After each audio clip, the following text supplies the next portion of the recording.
Friends, welcome to V family creations. நீங்கள் எல்லாம் நல்லா இருக்கீங்களா? நானும் நல்லா இருக்கேன், நீங்களும் நல்லா இருக்கணும். இன்னைக்கு ஜிஞ்சர் கார்லிக் பேஸ்ட்டு செய்ய போகிறோம், பார்க்கலாம். இது வந்து பூண்டு வந்து 200 கிராம் எடுத்து வச்சுருக்கேன். பூண்டு நான் எப்படி உரிப்பேன்னா லைட்டாக வந்து சூடு பண்ணிக்குவேன், ஃப்ரை பண்ணிக்குவேன். லைட்டாக ஃப்ரை பண்ணணும். ஃப்ரை பண்ணிட்டிங்கன்னா சீக்கிரம் லைட்டாக பாருங்கள், அப்படி எல்லாம் இருக்கும். கொஞ்சம் அப்போ சீக்கிரம் உங்களுக்கு தோல் எடுத்துடலாம், ஈஸியாக வந்துடும். ஆமாம், இது ரொம்ப ஈஸியாக இருக்கும் உங்களுக்கு. இவ்வளவு சீக்கிரம் இது வந்து ஒரு 10 நிமிஷத்தில் முறிச்சிடலாம் நம்ம. இது வந்து இது 200 கிராமு, இது 160 கிராம். அப்போ வந்து உங்களுக்கு 100 கிராம்னா 80 கிராம் ஆகுது. இதை பூரா போட்டுட்டு நான் இப்போ அரைச்சிட்டு வந்து காமிக்கிறேன். நம்ம வீட்டு செய்வோம், பேஸ்ட்டு ருசி நல்லாயிருக்கும் பாருங்கள். இதெல்லாம் எடுத்து போட்டு இது எனக்கு செஞ்சு வச்சிட்டோம். அவசரத்துக்கு நான் இதுதான் எடுத்து யூஸ் பண்ணிக்குவேன்.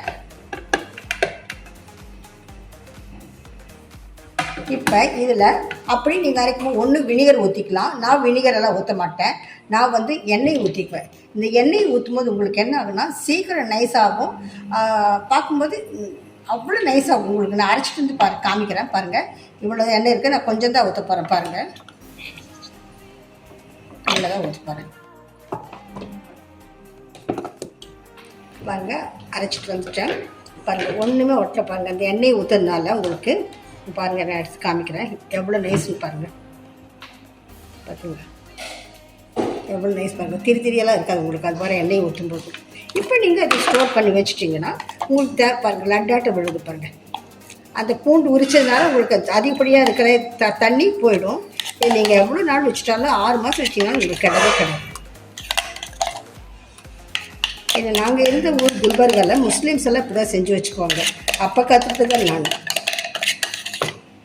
பாருங்கள் இவ்வளோ ஆச்சது. அது எவ்வளோ சொன்னால் 160 கிராமு. அது வந்து பூண்டு வந்து 200 கிராம். இப்படி செஞ்சு வச்சுன்னா கறிக்கு கெரிக்கு எல்லாத்துக்கும் நல்லா ருசியாக இருக்கும், கெடவும் கெடாது. பாருங்கள் இவ்வளோ வந்துச்சு. இவ்வளோ ஸ்டோர் பண்ணி வச்சு நமக்கு தேவையாகும் போது பண்ணிடலாம். தேங்க்யூ ஃபார் வாட்சிங். Take care. லைக் பண்ணுங்கள், கமெண்ட்ஸ் சொல்லுங்கள், சப்ஸ்கிரைப் பண்ணுங்கள்.